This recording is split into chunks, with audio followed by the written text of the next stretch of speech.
Assalamualaikum dan salam sejahtera. Untuk video kali ini kita akan lihat topik yang ketiga, pelibatan peranan dan sumbangan Malaysia di peringkat global bagi OIC.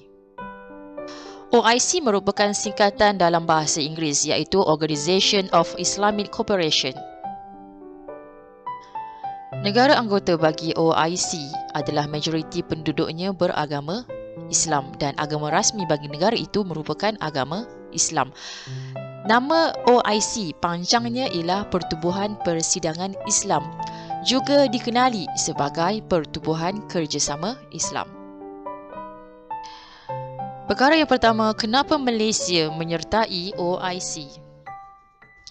Dalam buku dia ada 8, tetapi untuk video ini saya hanya keluarkan 4 sahaja. Sebab yang pertama ialah memupuk perpaduan dalam kalangan negara Islam. Yang kedua, bekerjasama dengan negara anggota dalam pelbagai bidang, seperti dalam bidang ekonomi, sosial, budaya, saintifik dan sebagainya. Menyokong usaha OIC untuk melahirkan keamanan dan keselamatan berasaskan keadilan, serta menyokong perjuangan rakyat Palestin untuk menentang Zionis. Perkara yang kedua ialah penglibatan Malaysia dalam OIC. Malaysia menyertai sidang kemuncak ketua-ketua negara kerajaan OIC, merupakan badan pembuat keputusan tertinggi bagi OIC, forum tertinggi bagi OIC untuk mengatur sebarang bentuk strategi bagi melaksanakan dasar dan tindakan. Kedua, sidang menteri-menteri luar OIC. Sidang ini membincangkan keadaan sosioekonomi di dunia Islam serta hubungan ekonomi antara negara Islam dengan negara bukan Islam.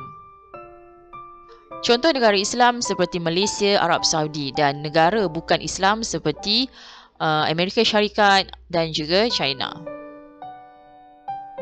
Sidang ini juga membuat penilaian terhadap institusi Islam yang ditubuhkan di bawahnya.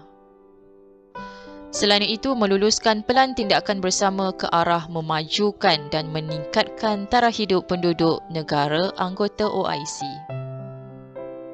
Malaysia turut terlibat dengan 8 negara membangun atau D8. Tujuan D8 ialah untuk menggalakkan kerjasama ekonomi dan perdagangan. Antara objektifnya ialah 1. Membasmi kemiskinan, membasmi buta huruf. Yang ketiga, menambah peluang pekerjaan, kemajuan teknologi dan penambahan pelaburan. Antara sumbangan D8 ialah perbankan Islam dan takaful Islam. Kebanyakan perbankan di dunia mengamalkan jenis perbankan secara konvensional. Jadi, ia tidak sesuai untuk negara-negara Islam. Dengan adanya D8 ini, maka tertubuhnya perbankan secara Islam dan takaful secara Islamik. Perkara yang terakhir di dalam OIC ialah inisiatif dan sumbangan Malaysia kepada ekonomi negara Islam. Yang pertama, contoh negara Islam. Malaysia dijadikan contoh negara Islam dalam konteks pencapaian ekonomi dan kestabilan politik.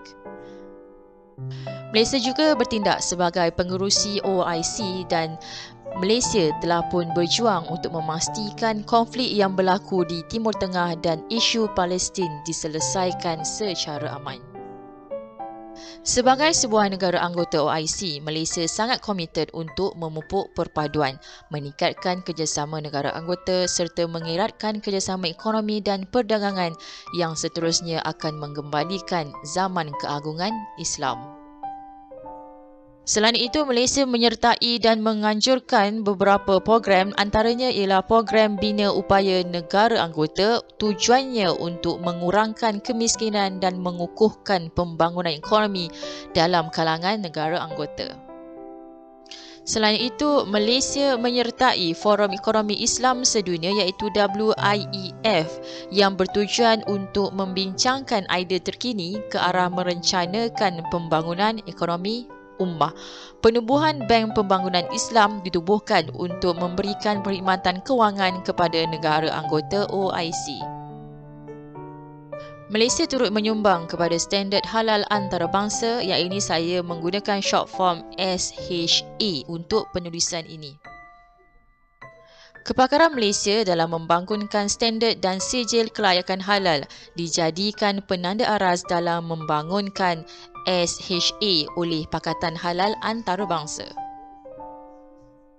Organisasi Zakat Antarabangsa, saya menggunakan short form OZA untuk penulisan ini.